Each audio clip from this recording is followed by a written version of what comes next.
ஓம் சாய்ராம். என் அன்பு செல்லமே, என்னுடைய தங்கமே, உன்னுடைய உறவுகள் வீட்டில் எல்லோரும் எப்படி தெரியுமா? பணம் இருந்தால் கூப்பிடுவார்கள், பணம் இல்லை என்றால் பேசக்கூட தயங்குவார்கள். பணத்தை வைத்துதான் உன் உறவுகள் அனைவருமே பழகுவார்கள். இது உனக்கு முன்பே தெரிந்த விஷயம்தான். இது நான் உனக்கு சொல்லிதான் தெரிய வேண்டும் என்பது கிடையாது.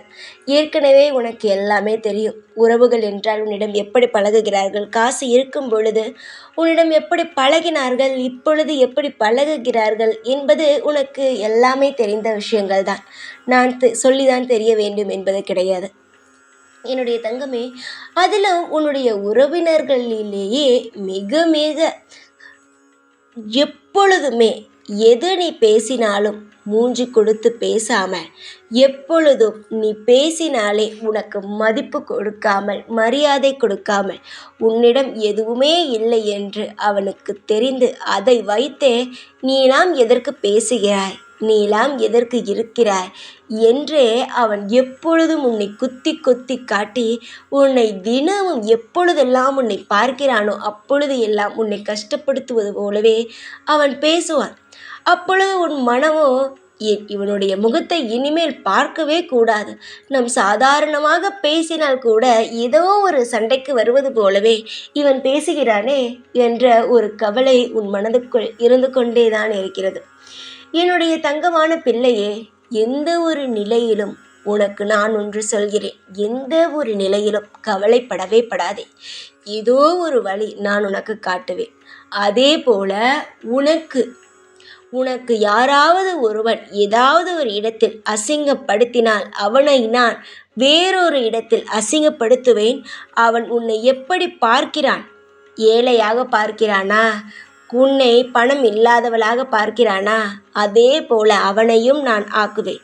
இது நான் உனக்கு ரகசியமாக சொல்கிறேன். இப்பதற்கு யாரிடமும் இதை பற்றி நான் சொல்கிறேன். இதை பற்றி யாரிடமும் நீ பகிர வேண்டாம். நான் என்ன சொல்கிறேன் என்பதை மட்டும் நீ புரிந்து கொள். சற்று நான் என்ன சொல்கிறேன், என்ன செய்ய போகிறேன் என்பதை மட்டும் நீ புரிந்து கொண்டால் மட்டுமே போதும். உன்னுடைய வாழ்க்கையில் ஏதாவது ஒரு பிரச்சனை வரப்போகிறது என்றால் அதை சொல்வேன். யாருடைய வாழ்க்கையில் ஏதாவது ஒரு விஷயம் நடக்கப் போகிறது, உன்னை துன்புறுத்தியவன் வாழ்க்கையில் ஏதாவது ஒரு விஷயத்தை நான் செய்ய போகிறேன் என்றாலும் உனக்கு சொல்வேன். காரணம், எல்லாம் உனக்கு தெரிய வேண்டும் என்பதற்காக. உன்னுடைய வாழ்க்கையில் உன்னை மிகவும் கஷ்டப்படுத்தி விட்டார் உன்னுடைய உறவில் ஒருவர். எப்பொழுதும் உன்னை பார்த்தால் எப்பொழுதும் கோபமாக பேசுவது. உனக்கு என்ன தெரியும்? வீட்டில் தான் இருக்கிறாயா? வேறு எதுவும் செய்யவில்லையா? இப்படியே அலட்சியமாக பேசி பேசி உனக்குள் உன்னை தாழ்வு மனப்பான்மையாக ஆக்கிவிட்டான். எல்லோரும் இப்படி பேசுகிறார்களே என்று உன்னை நீயே குறை கூறும் அளவுக்கு அவன் ஆக்கிவிட்டான். நீ சரியாக இருந்தாலும் நீ எங்காவது போகும் பொழுது மற்றவர்கள் உன்னை தாழ்வாக பார்க்கும் பொழுதுதான் உனக்கு இன்னுமுமே மனம் உன்னை இன்னும் குறைவாகவே இடை போடும். ஏற்கனவே நீ உன்னை குறை கூறிக்கொண்டு தான் இருக்கிறாய். என்னால் ஒன்றுமே செய்ய முடியவில்லை, எல்லா விஷயமும் எனக்கு எதிராகவே இருக்கிறது, அப்படி இப்படி என்று ஏதேதோ போட்டு புலம்பிக் கொண்டுதான் இருக்கிறாய். ஆனாலும் பார், அதையெல்லாம் தெரியாமல் நீ என்னமோ சந்தோஷமாக இருப்பது போல எல்லோரும் உன்னை பார்த்து குறை பேசிக்கொண்டு, உன் வாழ்க்கையை பார்த்து அவர்கள் ஏதேதோ குறையாக பேசி சந்தோஷமாக சிரித்து கொண்டு உன்னை இவ்வளவு எங்காவது ஒரு விசேஷம் என்று போனால் ஏண்டா போனோம் என்று சொல்லும் அளவுக்கு அவர்கள் அனைவரும் கொண்டு வந்து விடுகிறார்கள். அவர்களுக்கு கஷ்டம் என்றால் என்னவென்று காட்ட வேண்டும் தானே? காட்டி விடுவோமா? அதற்காகத்தான் நான் உன்னிடம் முன்பே சொல்ல வந்துவிட்டேன். தங்கமே, நல்லா மிகப்பெரிய விஷயத்தை காட்டப் போகிறேன் அவர்களுக்கு. வாழ்க்கை என்றால் இதுதான். வாழ்க்கை எப்படி வேண்டுமானாலும் மாறும், வாழ்வில் எந்த சூழ்நிலை எப்படி வேண்டுமானாலும் இருக்கும் என்று அவர்களுக்கு நாம் புரிய வைக்க வேண்டும் என்பதற்காக நான் அவர்களுக்கு பிடிக்காத சில விஷயங்களை செய்ய போகிறேன்.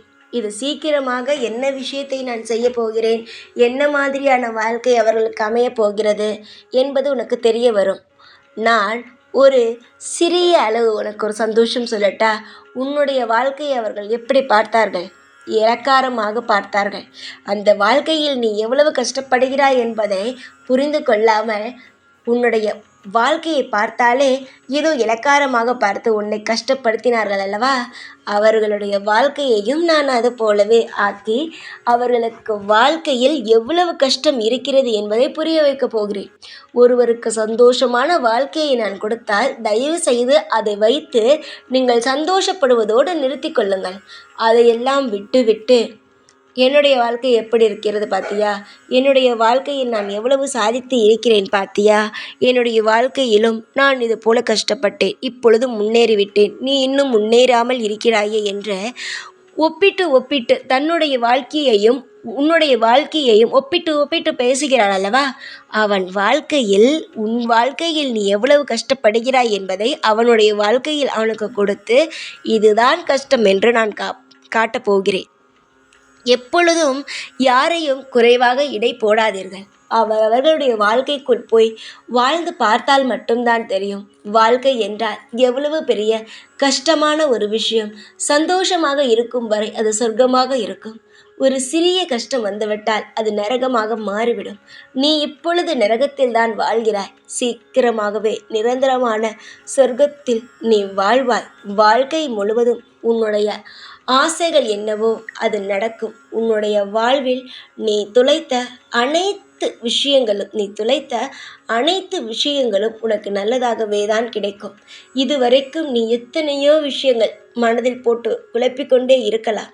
ஆனால் இதற்கு மேல் உன் வாழ்வில் நீ பார்க்க போகும் ஒவ்வொரு இன்பமும் மிக பெரிய இன்பமாக மட்டும்தான் இருக்கும். உன்னுடைய எதிர்காலமும் சரி, உன் வாழ்வில் இருக்கும் அனைத்து பாரங்களும் சரி, நீயே பார்த்து வியக்கும் வகையில் நிறைய மாற்றங்கள் உன் வாழ்க்கையில் இருக்கும் நாள் வந்துவிட்டது. போதும் தங்கமே, போதும். இதற்கு மேல் நீ கஷ்டப்பட்டது போதும். சந்தோஷமான நேரம் வந்துவிட்டது. ஆசையாக நீ ஒவ்வொரு முறையும் என்னென்ன விஷயங்களை எல்லாம் சேர்த்து சேர்த்து செய்யலாம், வாழ்வில் எப்படியெல்லாம் வாழலாம் என்ற ஆசைகளோடு கனவுகளோடு நீ இருந்தாயோ அந்த அனைத்து விஷயங்களுமே உன் வாழ்வில் கிடைக்கும் நாள் வந்துவிட்டது. இதற்கு மேலெல்லாம் நீ கவலைப்பட வேண்டிய அவசியம் என்பது துளி கூட கிடையாது. இன்பமும் யோகமும் உன் வாழ்வில் நிச்சயமாகவே வரும். நிச்சயம் உன் வாழ்வில் இது நான் உனக்கு இன்று தரும் சத்திய வாக்கு. பல நாள் போராட்டம் இனி ஒரு நாளும் போராட்டம் கிடையாது. இனி எல்லாமே உனக்கு இன்பமான சந்தோஷமான எல்லா விஷயங்களும் கிடைக்கும் நல்ல நாள்தான். போராடியது அனைத்தும் போதும். இனி உன் வாழ்க்கையை நீயே திரும்பி பார்க்கும் நிறைய நல்ல நேரம் வரும். தைரியமாக இரு. எப்பொழுதும் எந்நாளும் இந்த சாய் உனக்கு துணையாகவும் நல்லபடியாக உனக்கு எல்லா வளங்களையும் செய்து கொடுப்பேன். ஓம் சாய்ராம்.